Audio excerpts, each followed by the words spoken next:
Crunchy, cheesy, garlicky mushrooms made with wholemeal breadcrumbs. Let's go. The great thing about these mushrooms is that you can choose your own breadcrumbs. For me, it's wholemeal sourdough for flavour and fibre, but you could use any bread. I'm using a mixture of portobello and large flat mushrooms. Portobello are twice the price, and honestly, the cheaper flat mushrooms are just as good. Preheat your oven to 220 degrees C or 425 Fahrenheit.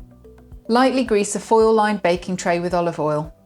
Pop 2 slices of bread into a food processor, or if you want to use ready-made breadcrumbs, you'll need about 70 grams. I won't process them too much as it's nice to have chunkier crumbs that'll become really crunchy later on. I'm also going to use the food processor for my least favourite kitchen task, grating cheese. I'm using 100 grams of mature cheddar. I've got a review of this food processor coming up, by the way. It's great, especially if you've got limited space. Tip the breadcrumbs and cheese into a decent sized bowl. Chop the garlic. 2 regular cloves or 1 fat clove is a good amount, but go for 3 if you want really garlicky mushrooms and you don't have a date coming up. Herbs are optional, but adding some parsley or basil to the butter is always a nice addition. Fresh or frozen will work. Grab a lemon and halve it. Mix the garlic and the herbs with 75 grams of room temperature butter.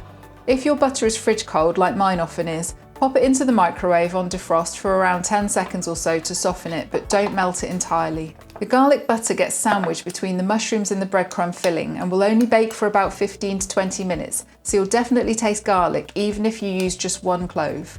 Add some salt to the breadcrumb and cheese mixture along with some black pepper and a drizzle of olive oil. Give everything a good mix.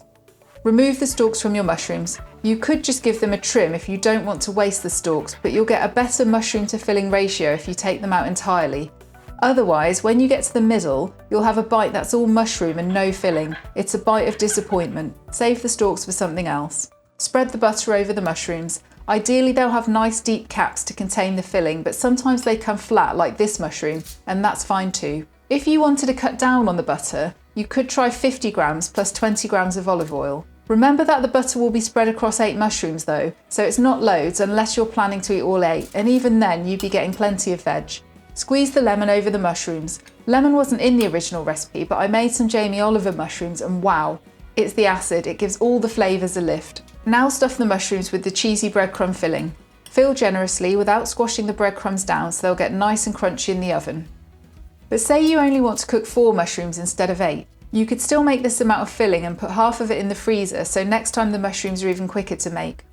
Drizzle with olive oil and a bit more pepper and bake for around 15 to 20 minutes or until the breadcrumbs get some colour. I like a deep golden brown. Top with chopped fresh parsley if you have any. Frozen won't work so well here, but it's more for colour than anything.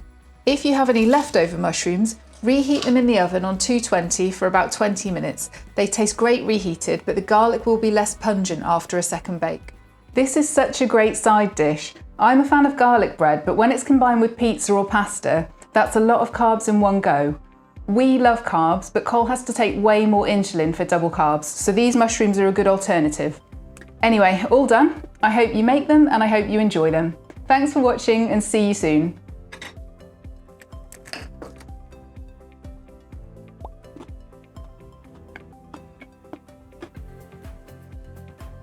Oh, we're gonna stink.